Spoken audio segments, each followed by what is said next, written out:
A'udzubillahi minasyaitonirrajim. Bismillahirrahmanirrahim. Nahmaduhu wa nusalli ala rasulillah. Allahumma salli ala sayyidina Muhammad. InsyaAllah tuan-tuan dimulakan Allah SWT, pagi ini kita sambung lagi dengan pembacaan hadis-hadis Nabi SAW, iaitu di dalam bab 40 hadis, iaitu di dalam bab Fadilat Al-Quran. Allahumma salli ala sayyidina Muhammad. Sayyidina Abdullah bin Amr radhiyallahu an meriwayatkan bahawa Rasulullah sallallahu alaihi wasallam bersabda, pada hari pengadilan kelak akan dikatakan kepada orang Al-Quran, bacalah Al-Quran dengan tartil sebagaimana kamu telah membacanya di dunia, dan naiklah, iaitu darjat demi darjat di dalam syurga. Amin. Sesungguhnya tempat, iaitu kedudukan kamu adalah pada ayat terakhir yang kamu baca. Allahumma salli ala sayyidina. Hadis riwayat Ahmad, Tirmizi, Abu Daud, Nasa'i, Ibnu Majah dan Ibnu Hibban dalam kitab sahihnya. Allah. Keterangan.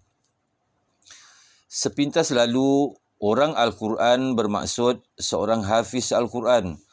Mula Ali Qari rahmatullah alaihi telah menerangkan dengan terperinci bahawa kelebihan ini hanyalah untuk para hafiz.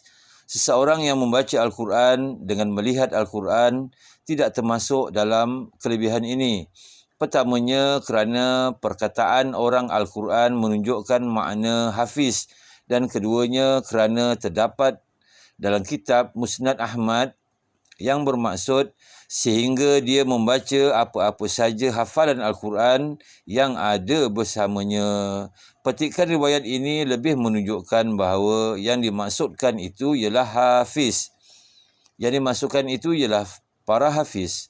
Walaupun demikian, petikan riwayat mungkin juga merujuk kepada seseorang yang tidak menjadi hafiz tetapi sangat banyak membaca Al-Quran.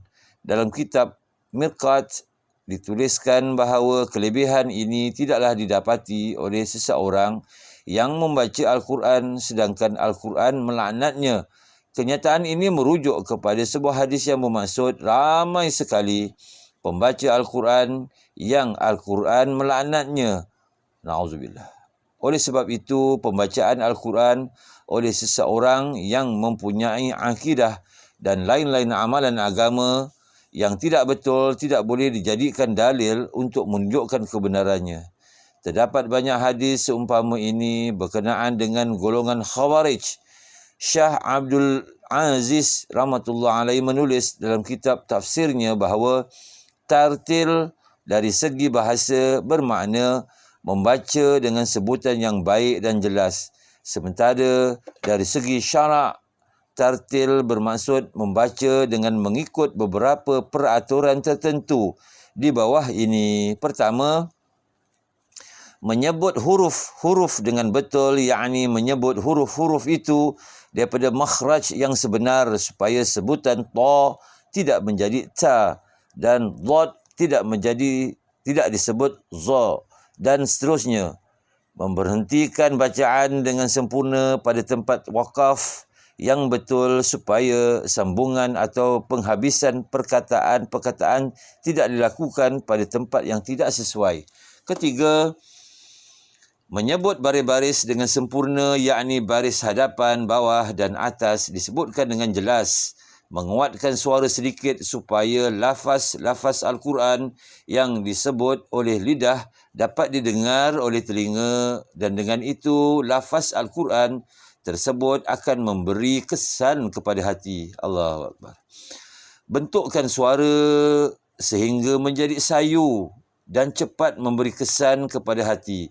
Suara yang sayu lebih cepat mempengaruhi hati dan juga menguatkan dan menambahkan kesan kepada roh. Allahu Akbar. Pakar-pakar perubatan mengatakan sekiranya kesan daripada sesuatu obat itu dikehendaki sampai ke jantung, yakni kalbu, maka hendaklah diberi obat yang telah dicampur dengan bau yang wangi, kerana jantung, yakni kalbu, cepat menarik bau yang wangi. Sekiranya kesan daripada sesuatu obat itu dikehendaki sampai ke hati, yakni liver, maka hendaklah diberi obat yang telah dicampur dengan perasa manisan, kerana hati cepat menarik rasa yang manis. Oleh kerana itu, saya berpendapat sekiranya wangi yang digunakan semasa membaca Al-Quran, maka akan menguatkan lagi kesan pada jantung, iaitu kalbu. Allahumma salli.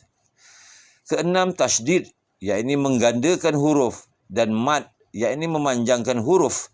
Hendaklah dizahirkan dengan sebaik-baiknya kerana ini menonjolkan keagungan Al-Quran dan menambahkan lagi kesan lafaz Al-Quran. Allah. Ketujuh, tunaikanlah hak Al-Quran. Tunaikanlah hak ayat Al-Quran yang berkenaan dengan azab dan ayat Al-Quran yang berkenaan dengan rahmat, sebagaimana yang telah dinyatakan pada permulaan kitab ini. Allahumma salli. Apabila 7 perkara ini diberi perhatian ketika membaca Al-Quran, maka pembacaan itu dinamakan tartil.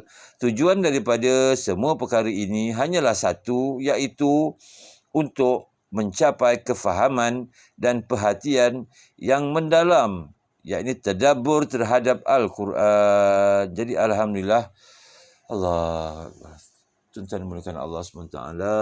Mudah-mudahan Allah SWT kurniakan kita taufik dan hidayah. Apa yang kita dengar ini dapat kita amalkan dan sampaikan. Masya Allah. Amin.